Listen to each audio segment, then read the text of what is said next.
social media is destroying society. Social media companies don't care about you. All they care about is how they can get you to spend as much time on their platforms as possible. They don't care about the consequences of this. Just to clarify, the business model of social media platforms is on the collection of users' data and running ads, which a lot of the time is based on that data. The more time users spend watching these ads that they run, the more money they make. Our attention is the product. The saying goes, if you're not paying for the product, then you are the product. Advertisers are the customers, and us users are the products being sold. How do these companies ensure that they maximize our attention? They make us addicts. How do they do this? They exploit a vulnerability in human psychology. The human brain is built to seek human interaction, which is deeply embedded with our reward pathways. We we release dopamine, or the feel good neurotransmitter, every time we interact. Hence, using strategies and algorithms to maximize our social media usage and hence interactions causes us to experience the secretion of this neurotransmitter more and more. Hence, we begin to seek it and start using it more and more. It's just like illegal drugs. The only two industries that call their customers users are the illegal drug industry and social media industry. What's the similarity between them? They both operate and exploit the human nature of habits and addiction. Social media has reached a stage in our lives where a lot of the time we don't use social media consciously anymore. It becomes an unconscious habit rooted in your brain and embedded in your reward pathways, where you sometimes use social media without you even realizing it. Your brain subconsciously seeks that unnaturally high level of dopamine release. Now, look, this is not a mistake. Social media companies are purposefully implementing tools to maximize the exploitation of the vulnerabilities of human psychology. The entire ecosystem of these platforms have been tailored by psychologists in order to maximize engagement. From the like button to the comment section to the ability to see who's viewed your stories, these are all ingeniously crafted to most optimally get you back on the platform. Even, for example, when you're notified that someone tagged you in a photo, like, you're obviously going to check it. These all leverage the same neural pathways as gambling and drugs. Again, you are a nobody to social media companies. These are profit driven companies just like most other companies. They don't care about you. Look, companies continue to cut trees, continue to kill animals, and continue to extract oil and minerals from the earth, knowing it is degrading the environment. Yet they continue to do it as they continue to do it as much as they possibly can. Because we unfortunately live in a world where financial incentives run the world and capitalism is king. Companies must make their profits at all costs. What's happening with social media is the same. As much of our attention is being mined from us as possible, regardless of the the destructive consequences this can have on not only one's life but society. So much time, willpower, ambitions are all being mined away behind those hours, behind the screen.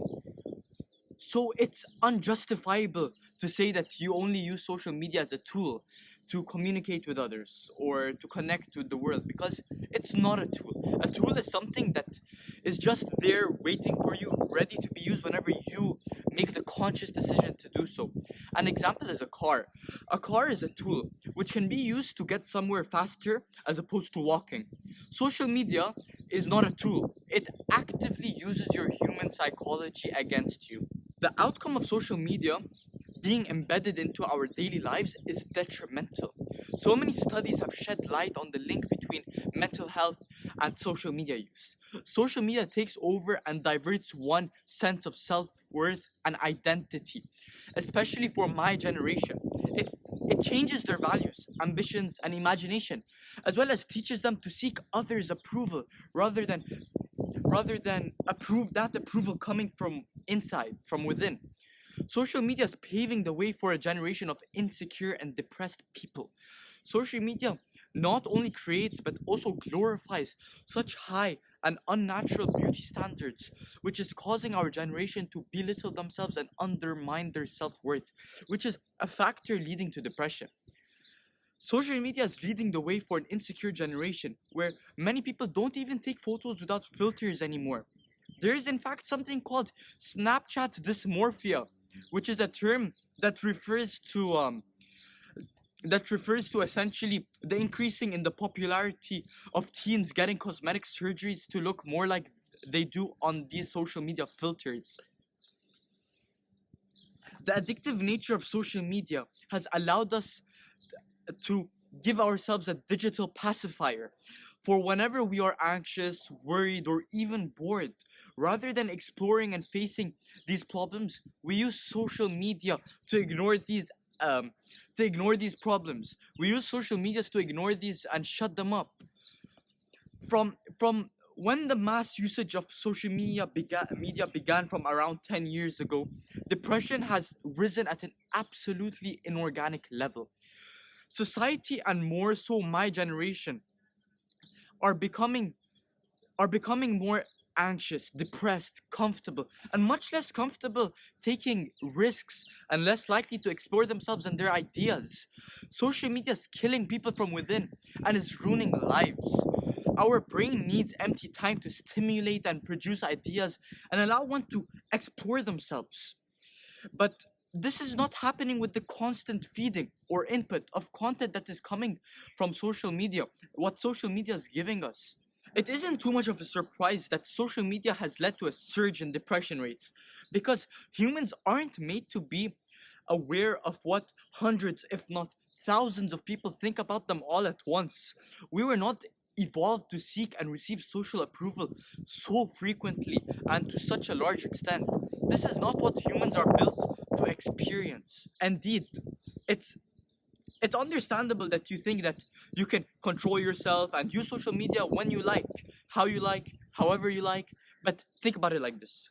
On one side of the screen is a human with a brain that was developed hundreds of thousands of years ago, and on the other side of the screen there are thousands of engineers and computers that have objectives and goals that are far different than yours.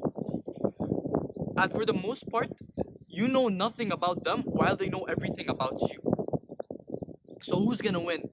Another harmful element of social media is fake news.